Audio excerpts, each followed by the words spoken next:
छत्र और उपानह अर्थात जूता दान करने के विषय में सूर्य और जमदग्नि मुनि का संवाद। युधिष्ठिर ने पूछा, दादाजी, छाता और जूता दान करने की प्रथा किसने चलाई? मैं देखता हूँ अनेकों पुण्य के अवसरों पर इनका दान किया जाता है, अतः इस विषय का यथार्थ वर्णन सुनने की इच्छा हो रही है। भीष्म जी ने कहा, राजन, छाता और उपानह जूते की उत्पत्ति तथा उनके प्रचार की वार्ता मैं विस्तार के साथ बता रहा हूँ, सुनो। इन दोनों वस्तुओं का दान किस प्रकार अक्षय होता है तथा ये किस प्रकार पुण्य की प्राप्ति कराने वाली मानी गई है, इसकी भी चर्चा करूँगा। इस विषय में जमदग्नि और भगवान सूर्य का संवाद प्रसिद्ध है। पूर्व काल की बात है। एक दिन भृगुनंदन जमदग्नि जी धनुष चलाने की क्रीड़ा कर रहे थे। वे बारंबार धनुष पर बाण रखकर उन्हें फेंकते और उनकी पत्नी रेणुका उन तेजस्वी बाणों को ला ला कर दिया करती थी। इस प्रकार खेलते खेलते दोपहर हो गया। मुनि ने पुनः अपने बाणों को दूर फेंककर रेणुका से कहा, प्रिय, जाओ मेरे धनुष से छूटे हुए बाणों को झटपट उठा लाओ, मैं फिर उन्हें धनुष पर रखकर चलाऊंगा। आज्ञा पाकर रेणुका चल दी। सूर्य की कड़ी धूप से उसका मस्तक गर्म हो उठा। तपी हुई भूमि पर उसके पैर जलने लगे, अतः वह एक वृक्ष की छाया में जाकर खड़ी हो गई। किंतु उसे स्वामी के शाप का डर लगा हुआ था, इसलिए वह घड़ी भर तक अधिक न ठहर सकी। पुनः बाण लेने के लिए आगे बढ़ गई। जब बाण लेकर लौटी तो बहुत खिन्न हो रही थी। पैरों के जलने से जो दुख होता था उसको किसी तरह सहती और भय से थर थर कांपती हुई वह पति के पास आई। उस समय महर्षि कुपित होकर बारंबार पूछने लगे, रेणुके, तुम्हारे आने में इतनी देर क्यों हो गई? रेणुका बोली, तपोधन, मेरा सिर तप गया, पैरों में जलन होने लगी। सूर्य के प्रचंड तेज से आगे बढ़ने का साहस न हुआ, इसलिए थोड़ी देर तक वृक्ष की छाया में खड़ी होकर विश्राम लेने लगी थी। यही कारण है कि आपकी आज्ञा का पालन करने में विलंब हुआ, अतः आप मुझ पर क्रोध न करें।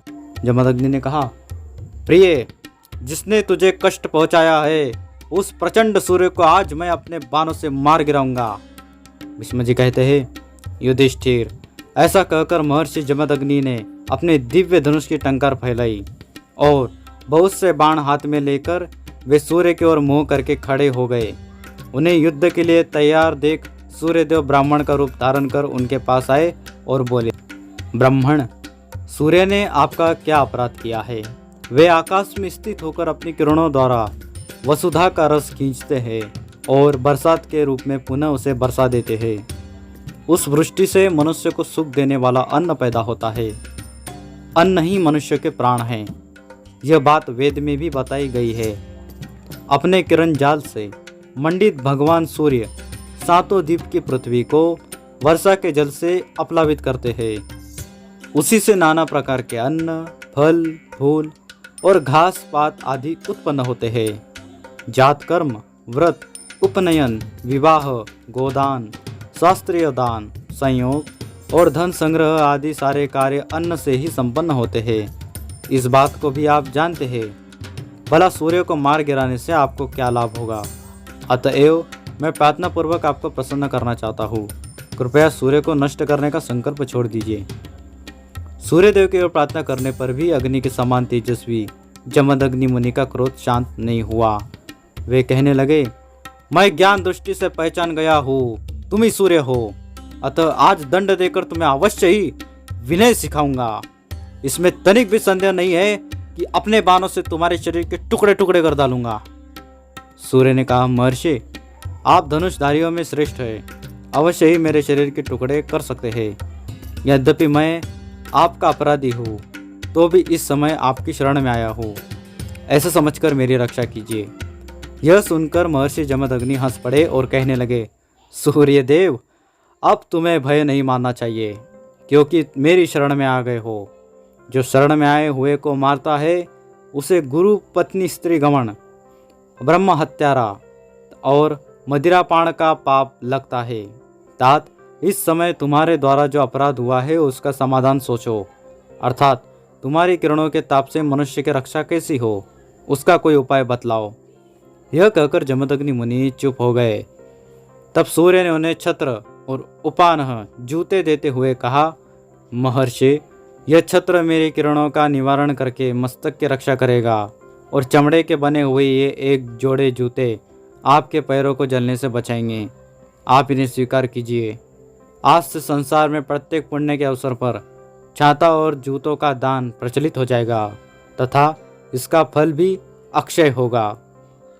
भीष्म जी कहते हैं, युधिष्ठिर, इस प्रकार सबसे पहले भगवान सूर्य ही छाता लगाने और जूते पहनने की प्रथा जारी की है।